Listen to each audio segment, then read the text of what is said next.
It is so crucial having someone who can identify what you need to work on and look at the goals that you need to try and achieve. But ultimately, that's no different than what I would see with a client. Having someone to be like, okay, cool, like I'm going to take you out of the thick of it. I'm going to take you out of the short-term mindset that you're in, and we're going to look long-term. For me, it's kind of like it's like the light at the end of the tunnel.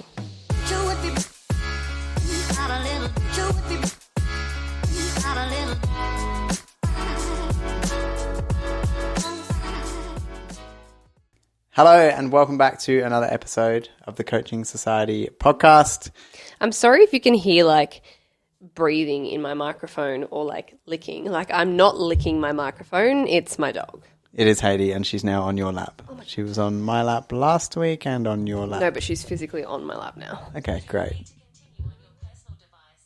Oh, Siri. Siri's talking in the background. Haiti's on your lap. We're all kicking off today. What a chaotic start to this episode. I feel sorry for anyone who's actually listening. I think everyone's going to log off now. Siri's are going off. Haiti's going off. Anyway. Happening. But we've got a fun one today. This one's going to be a bit interesting. Kind of... a little bit different. Yeah, a little bit like a mock style mid-year check-in. Because we're at the midpoint of 2024, which is mad because it feels like only last week was Christmas.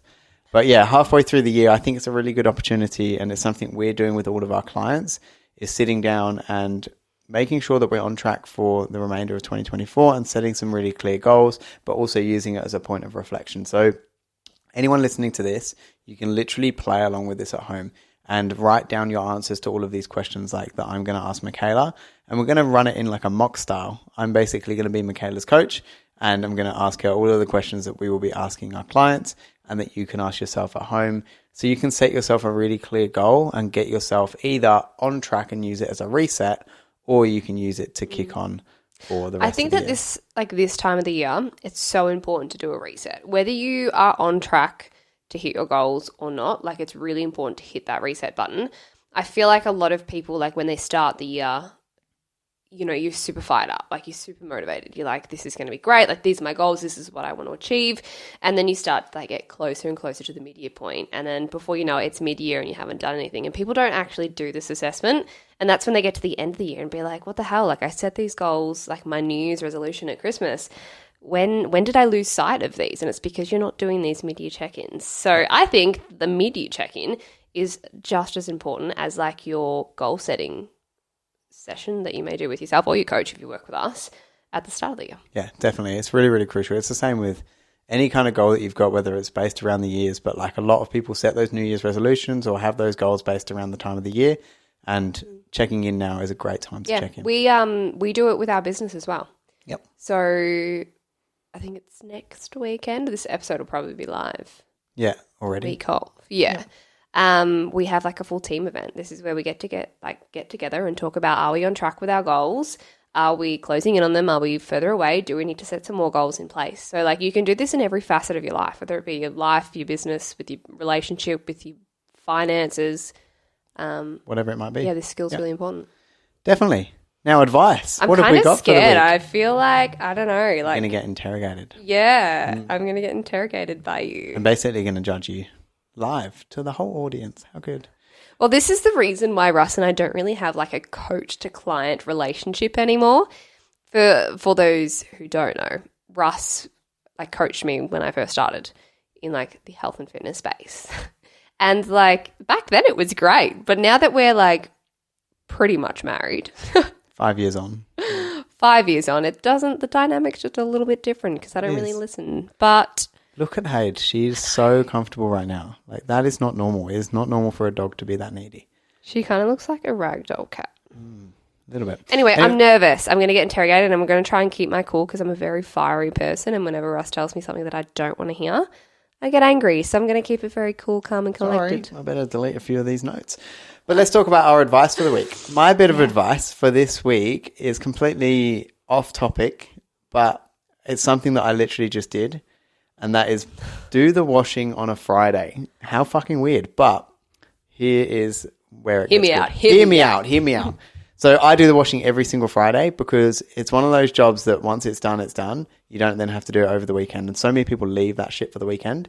And then all of your other jobs pile up like the clothes do. But you can then... good one there. Were you thinking about that for a while? I've been holding on to that. Yeah, I thought you were.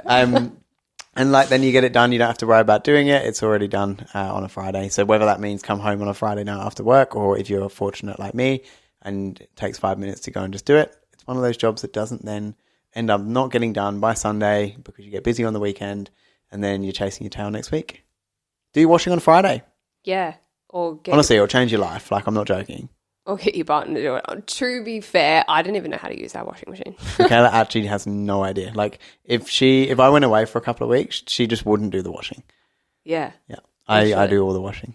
I hate it. Like, I hate the washing. I will shrink something. I will turn something pink. It's just not me. It's just not my strong point, so I'm not going to do it. You do just put everything in all at once, though. Because I don't have time to sift through all this stuff. But I do. So that's okay. Yeah. But you like doing it. Yeah. So. I've got a bit of OCD. So. Yeah. Yeah, exactly. He actually doesn't let me do it.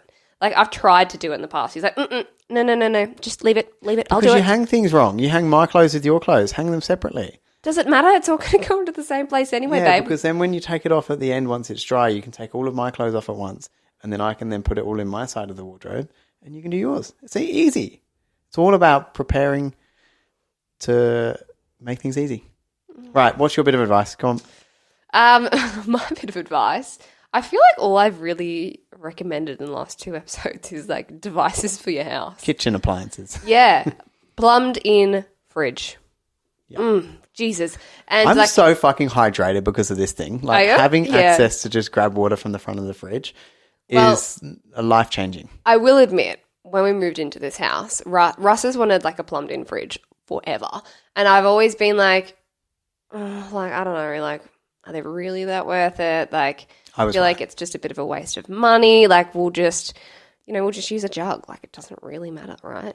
It matters. It has been such a game changer, and I don't think I would ever go back to not having a plumbed in fridge because I am rather lazy. I don't do the washing. I don't do the cleaning. I just do the cooking, really. And she doesn't fill up the water jar. Yeah, I don't fill up the water jar. Or the ice blocks. She'll take it out and just chuck it back in. In our old house, like, we had like this super old fridge that like we had to fill up like a jug. I would forget every time. Like, I'd go as far to put the empty jug back into the fridge. Yeah.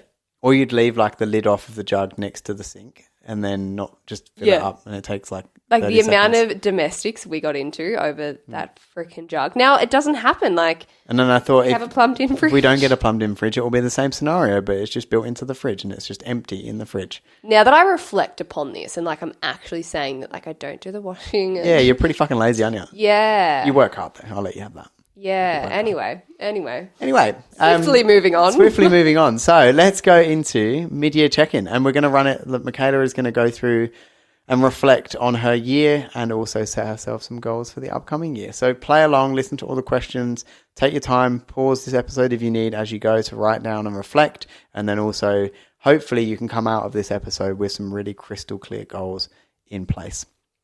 Yeah, like welcome to like a live check-in. I was literally just checking to make sure that this was recording, and it is. So I was going to say, why did you look over there? I was like, fuck, this isn't recording. It is. We're live. Let's go. Oh my God, hang on. Okay, you can have a drink. So what I think we can look at is you can either go, as I said, one or two ways. Like, it might be like the year has been doom and gloom, and we're going to want to really try and like kickstart our year. That's exactly why we're running the Ignite in 8 challenge. For a lot of people coming on board to work with us for the first time, they haven't got to where they wanted to be at this point in the year, so they're using it as a kickstart. Or alternatively, if you have had a really good first 6 months of the year, what can we do to make sure that you don't go backwards, you don't maintain, you kick on and you keep going, and you reset and use it as a new set of motivation. So this is where we're going to find out with Mikayla today whether that is the case, like which one of the categories she kind of falls into. So let's start by assessing. Why am I so nervous? Like, I'm actually sweaty. Oh yeah? Why? I don't know, because like I normally do this. Like, I'm normally in control of this check-in process with all of my clients, and for like today I'm not, and I don't like it. So the first thing you want to do, you're going to be fine. First thing you want to do before you look at anything with your training and your nutrition is look at your progress. So let's talk about your progress. With the goals that you set yourself at the start of the year for 2024, we are 6 months in right now. We're halfway. Are you on track for where you want it to be?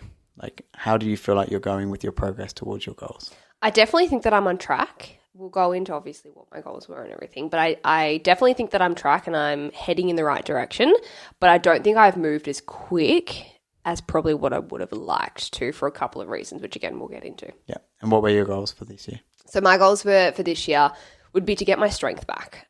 A few years ago when we were working in the gym, I was getting really strong and like I was feeling great. I was moving some pretty good numbers. Like, yeah, I was strong. And then I think when we started the business, shock, I just lost sight of it and I started to get really weak. I think I was at one point there, I think this is maybe mid to end of last year. Like I was struggling to squat 40 kilos. Yeah. And like, that's just like, for me, that's quite weak. So I was like, what am I doing? So obviously when I reset myself this year, I was like, I want to get back to that. I want to get back to being like strong. Yeah. Perfect. Which when it comes to building strength and having that as a goal as well, like it is something that does take time. It is something that is going to take you like good 6, 9, 12 months. So to know that you are on track with that is obviously great. A lot of other people, if you're playing along at home, your goal might have been like a really big fat loss journey that you're looking to go on of like 30 kilos or so. So you can look at, okay, we're halfway through the year with the amount of weight I wanted to lose. Where am I at along that journey and how am I doing? Now, in terms of the next area we want to talk about is your training. We're going to talk about your training with positives and negatives and what we can look to do to move forward. So let's start with the positives. I always like to start with the positives. Like what in your last 6 months has worked really well with your training? What has gone well and what are some big successes that you've had? I think something that's worked really well for me because I'm the kind of person who I need to be working towards like a quantifiable number, whether that be like a scale weight goal if I'm trying to like lose weight or anything like that, or on this side of things, because it's a strength-based goal, I needed to have like numbers that I was working towards. I needed to visually see that I was getting closer and closer and closer each week. So I think what's worked really well for me is to like have that discussion with myself, with yourself as well, as to what I want to be lifting and what I want to work up to. Yep. Which, has been probably like the biggest positive, I guess, with my training. Yeah. And I think that's a big part of goal setting and a big part of like measuring your progress is making sure that you have got something that is quantifiable and that you can track. With the SMART acronym, it's the M, measurable. Yep. Scale weight, you want to measure it.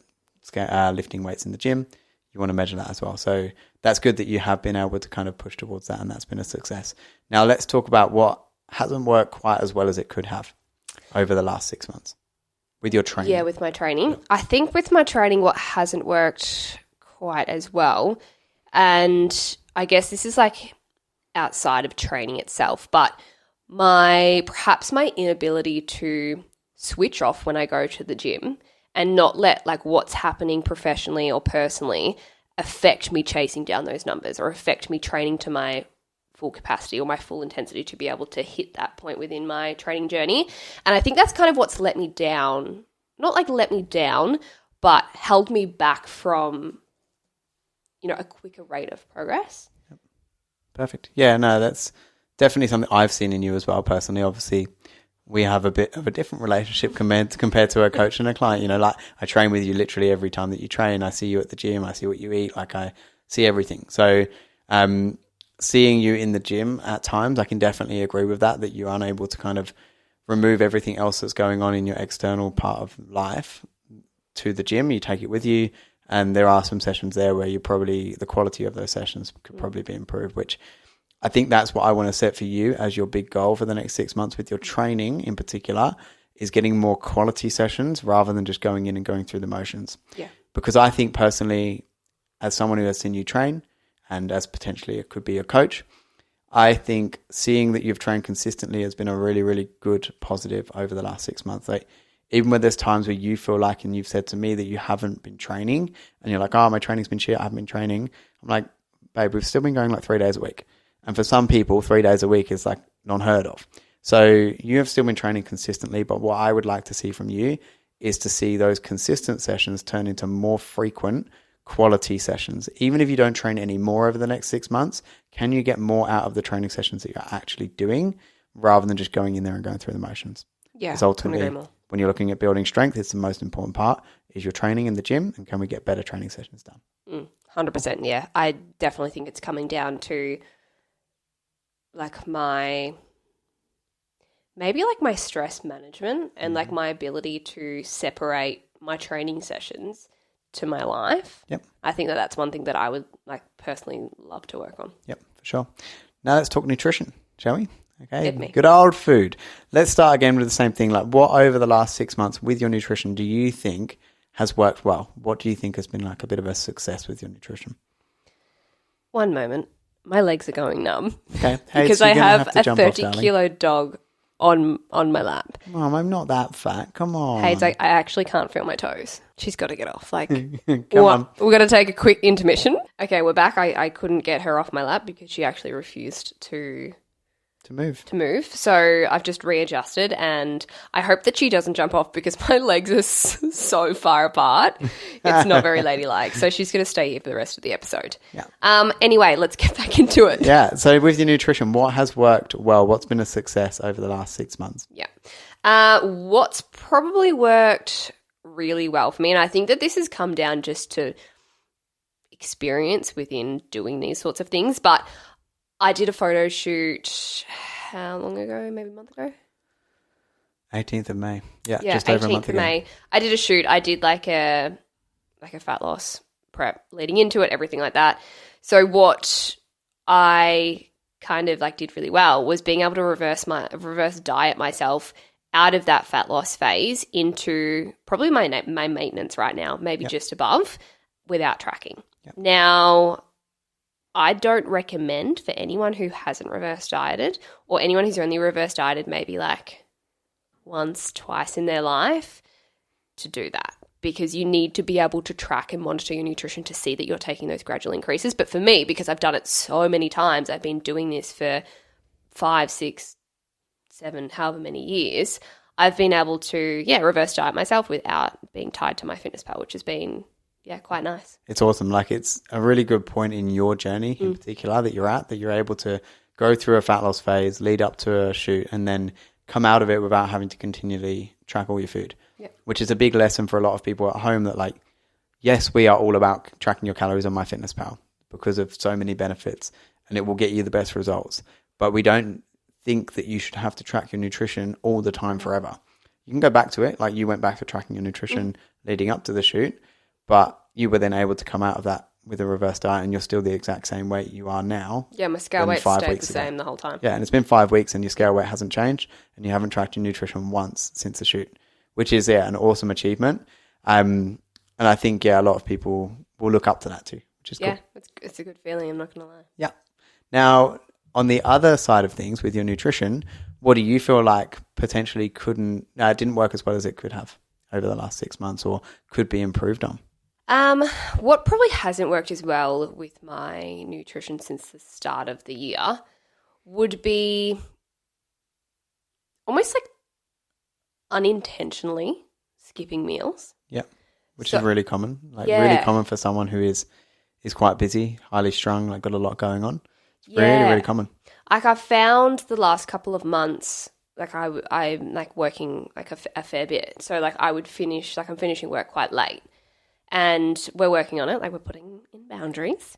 But I would finish work at like 8 o'clock and I'd be like, oh, like I'm hungry, but I'm so tired. I'll just skip my dinner. Like, who cares? Or like I'd have a really busy during the day. Like I'd be back to back with meetings or phone calls or whatever it may be. And I don't have time for lunch. So I skip lunch. And I know for a fact that has heavily affected my performance in the gym. I can feel it the next day. I'm so much weaker and I'm not hitting those targets. I'm not hitting those, those checkpoints when I should be because I'm just not eating enough. So I think that's probably the one thing that I'm struggling the most with my nutrition. Yeah, which I think all comes down to like the prioritizing your nutrition, like having those boundaries around your work for you in particular. But anyone at home who's got that kind of struggle, it could be anything that you've got that you feel like impedes your ability to stick with all of your meals and have all of your meals. So I see it all the time as well, like with the clients that I coach. Like if I work with quite a lot of nurses, they might be like, oh, I don't have time to eat, or like I don't have time to have lunch. And I'm like, well, you need to make the time. Like legally, your workplace should give you at least 10 minutes of break. Yeah. take that break and eat your lunch. I wish I took my own advice sometimes, honestly. Yeah, you should. And then you work for yourself. And then that all goes out the window. No, but honestly, I need to be stricter. I actually need to give myself like a lunch break, and I need to like give myself like a knockoff a time at night so that I know I have enough time to eat dinner and not just go straight to bed. That's my downfall. So like, as you know, I'm semi kind of coaching myself here. Pretty much. Thanks. Good job. Yeah, I'm just doing your job. I'm kind of your coach here, so remember that. I'll tell you when you're wrong. Yeah. So that's your training, that's your nutrition, like that's your progress that you've made over the course of the last 6 months. Let's now end all of that because some of that is quite doom and gloom. This is why I'm feeling a little bit depressed right now. That's okay. Smile. You'll be fine. Smile through it. That's what I recommend, and that's what we actually do with all of our clients as well with our weekly check-ins is finish on a high, because sometimes when you reflect, you can get very doom and gloom. Yeah, it sucks. Like you feel like you kind of like, obviously speaking from like being in this position right now, like I've just spoken about like what I didn't do well in, and I'm like, damn, like I'm so disappointed in myself. Yeah, even like the strengths elements of your training and your nutrition there, like that we spoke about that was successes, they get outweighed often in your own mind. Like everyone will be their own worst critic, and they'll talk about like the success that they've had or the things that have done well, and then they talk about the things that they didn't do so well, and they're like, oh, fuck, that is way worse than the thing I did well. So all right, pep me up, doll. Let's finish off just this little element. We'll then talk about like your goals for the rest of the year in a minute. Let's look at your achievements. Okay, what's been the biggest number one achievement that you have made, or any other achievements that you've had over the last 6 months that you can look back on and reflect on and go, I did it. Like, how good is that? My biggest achievement, I guess, with like my training, nutrition, everything like that would be like I went through like a fat loss phase for my shoot. And I didn't sacrifice any strength. Like I was actually getting stronger. I was like getting closer and closer and closer to the shoot. And my strength was still improving, which for me is like never really happened. Every time I've dieted, I've gotten so weak, so lethargic. Like I just felt really crappy. This time I didn't. And it was fucking great. Yeah, which is awesome. Like, it's so good. What we did with your nutrition as well is like we made sure it wasn't a super aggressive deficit. Like you weren't looking to lose 7 or 8 kilos. You only lost probably 2 or 3, which was enough for you to get to the point where you felt confident in front of the camera. But it was also allowing you to eat enough food that you still had energy for your training to be able to work on what we had and what you set as your overall goal for 2024 was to build strength. So you then turned around after a couple of months in the year and threw a spanner in the works. And classic Mikayla. You're like, oh yeah, I want to get really strong. And we're like, okay, cool. Let's work on building strength and being in a surplus and eating a lot of food and training really consistently for 12 months. Careful. And then Mikayla goes, oh, I might do the photo shoot. So I want to do a fat loss phase. And it's like, okay, well, that's obviously going to be detrimental to your overall goal. It's not going to give you the optimal environment to build strength, but we still were able to it work, baby. Creep that strength up. Which is great. And you've been able to maintain that as well, which is awesome. Yeah. So that's your big achievement. Now let's look at the next thing, which is the next 6 months. What have you got coming up over the next 6 months? So the reason I like to look at this now for anyone playing along at home, I could set you a goal right now for the next 6 months and we can set some goals.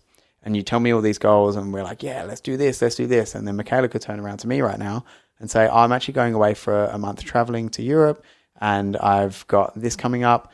Or whatever it might be, that will impact how we set the goals and how we actually go about our goal setting.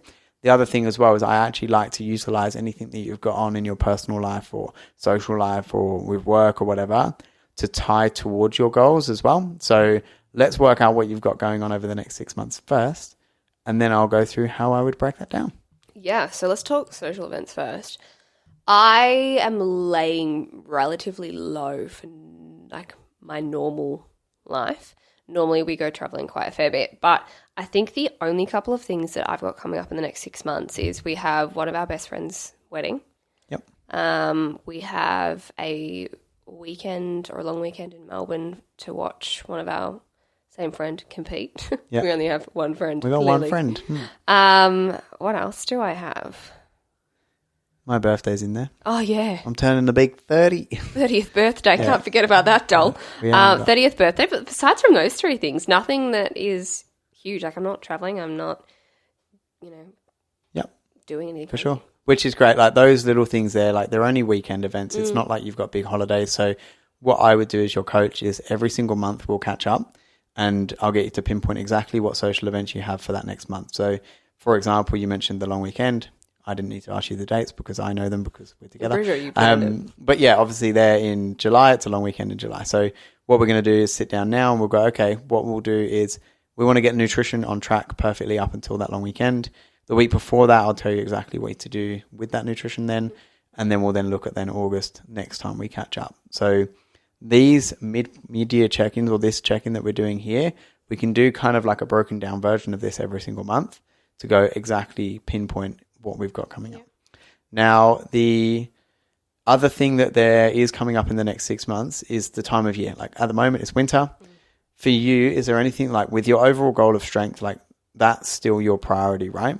Is that still your goal? Yeah, I wouldn't really say that I'm overly fast with like getting leaner for summer or anything. I think it's purely strength. Purely strength. Cool. So anyone at home, like reassess, is this still the goal that you've got? Like with the goal that you might have had, is it still what you're really wanting to achieve? And work out what you've got coming up so you can work around that. And like summer is one of the big things that a lot of people don't actually take that into consideration. And I think you should. I think if you want to feel good in a bikini, if you want to work on your fat loss goals or your physique-based goals or your confidence levels, what have you got coming up? And if you haven't got big events like holidays or anything, is summer something that you are like maybe out on the boat or you're going to the beach or whatever that you're wanting to then try and get to the point where you feel really good for? So for you, Mikayla, nothing. For anyone at home, my recommendation is try and get where you want to be for summer by the end of October. So I'm going to scare a few people here, but that is only 3 or 4 months away. You're doing it, man. 4 months away. So end of October is 4 months. Like that's not long. If you're wanting to lose baby. If you're wanting to lose 10 kilos to feel good, like you need to start now. You need to start last week. Like you need to get onto that. Another fantastic reason as to why these mid-year check-ins are so important. Yeah. Like you need to get ahead of the game. One of the big reasons as well is we all know that you just mentioned there you've got not much going on. As soon as we get to September, October, the weather starts to warm up. Old mate, the sun fucking perks up again. And everything happens. People are asking us to go everywhere all the time. We'll have something on every single weekend from October all the way through to bloody March. Like, it's a given. So you know that is probably going to slow down the results that you're going to get in October, November, December. You've then got Christmas and everything. So get ahead. Get to your goal early rather than leaving it to try and diet in December because that's the stupidest thing I've ever heard. Yeah, you can't. Like, dieting in December is a nightmare. Like when you think about logistics, Christmas, New Year's, the leading traveling, like to friends, to family, whatever you've got, like nightmare. Absolutely. So look at the time of year, work that into your 6 month goal from now. Now, with that said, where should we set our goals for the end of the year? Like you're looking at strength. Is there any other goals that you've got? Like, is there any specific goals within the gym or exercises that you're really wanting to get strong in over the next 6 months? I think rather than just trying to have like a blanket rule of like, I just want to get strong, I definitely want to continue to work within my performance-based goals. And I want to choose like 3 exercises, I guess, that I want to get strong in. So for me personally, I think just keeping it simple with just like my compounds of my squat, bench and dead. Powerlifter. Yeah, I'm a powerlifter gal. I actually don't love powerlifting, but anyway. You're not real built for it. Yeah, look, I'm not. Like I am, but I'm not. Yeah. But yeah, I think keeping it simple with that is a good idea. I don't want to be thinking about too many movements that I'm trying to finesse. And in my opinion, like the 3 big lifts. Yeah, they do have a lot of carry. Like it's a carry effect to most things. Yeah, and like if you focus on just those 3, like you can obviously structure your training really nicely. There's less to think about. Like you don't have to incorporate ollie lifting or anything like that. So you just said that I'm not made for powerlifting. I'm sorry, but you're kind of not. What? Nah, okay, I'm going to leave that there. I'm going to leave that there. We'll park that one. We'll discuss that one off air. Yeah, that can be discussed over lunch. So with that, like what we'd look to do is obviously break down where you're at right now with your strength and where we want to get to with specific numbers. We'll look into that in more depth. So anyone who's got a strength-based goal, look at where you're at right now and where you want to get to over the next 6 months. So to summarize your goals for the next kind of 6 months, we haven't got any throwing in there like any fat loss phases coming up. We're going to be working purely on building strength. Next week I might be like, hey, it's better. Yeah, don't do that. I'm kidding, I'm not. But let's look at now the crystal clear things that you need to work on. Okay, so we'll start with your training. With your training, we're going to want to get more quality training sessions done. That's going to overall improve your strength. I think personally, like with the number of sessions that you've been doing, you've probably been averaging about, over the course of the last 6 months, 3 a week. If we can creep that up to 4 sessions per week on average over the next 6 months and get at least 3 of those being quality sessions, you might have 1 session here or there where things get in the way. That is a great improvement. I'm not expecting you to do 4 sessions at quality every single week where you're going in there and working to your max capacity. I would much rather just aim for 4 sessions per week, get those in, and then if you do 3 really, really good ones and 1 that's like not so good, you go through the motions, you might skip your C's or something like that on the end. That's fine. That's a better improvement from where you were. Yeah.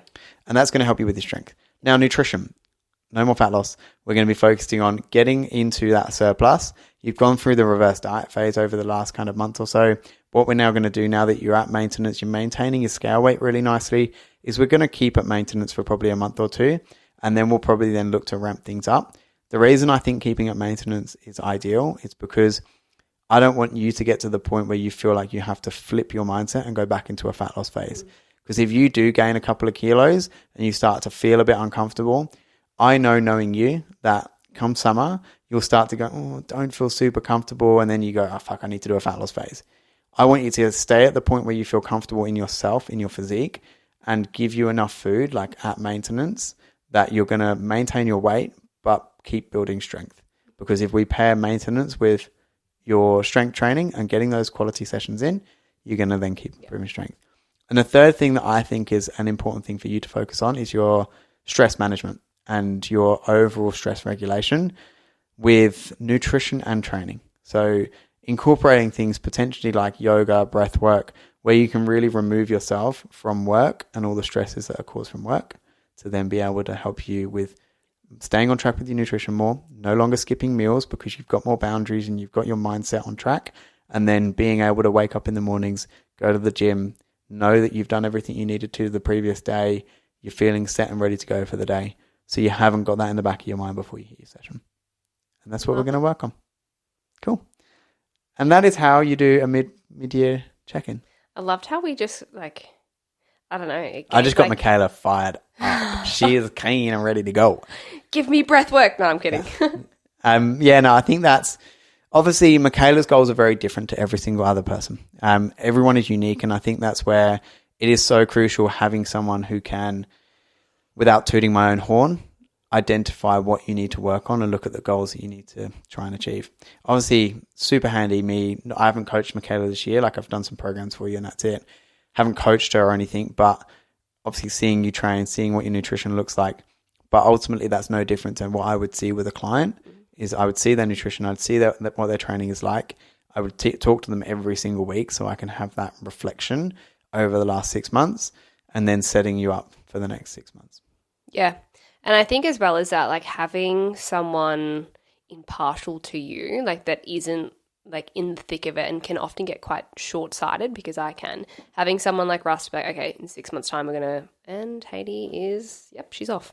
So, yeah. Having someone, she's gotten hot. I'm like sweating because of her. Having someone to be like, okay, cool, like I'm going to take you out of the thick of it. I'm going to take you out of the short-term mindset that you're in, and we're going to look long-term. For me, it's kind of like, oh yeah, like it's like the light at the end of the tunnel. You're like, okay, cool, I'm working towards something. Like I've got my practices in place. I'm not like stuck in the thick of it, like the negatives of it, which is nice to have. Just have someone give you that perspective. Yeah, definitely. And break all of this down. It's all well and good doing all of this, but if you forget about it next week, and it's a waste of time. Well, I guess that's like the benefit of having a coach then. Yeah, exactly. And like, I think having a coach is like going to keep you accountable to checking in. Like, realistically, no one does these kind of check-ins with themselves. Like, you can do it with yourself, but you have to be very self-motivated, like a lot of internal motivation for this to work. Yeah, and you genuinely have to set aside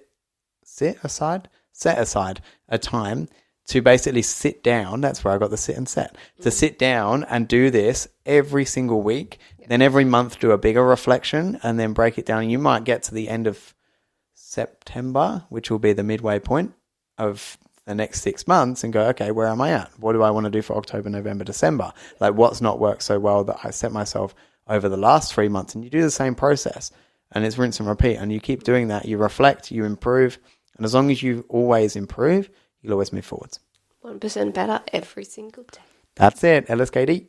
Baby, represent. This is actually Russell's hoodie, but I'm wearing it. Which everyone would know because I wear it every day because I'm obsessed with it. Yeah, we share clothes pretty much because we're the exact same size. How good. But I hope that helped everyone. I hope everyone could take a bit from that and kind of see like a little bit of how we work with our clients as well. Yeah, a bit of behind the scenes on like the fact that it's not just here's a meal plan, here's your calories and macros, here's your training program, good luck. Like it's a lot. Diving a lot deeper into it. Lot deeper than that. Yeah. Love it. Awesome. See you guys. All in the next episode. What are we doing next week? Don't know. No plan. No plan. But check Instagram because we'll definitely let you know. All right, guys. Thanks for tuning in and we will see you next week. See you next week. Bye.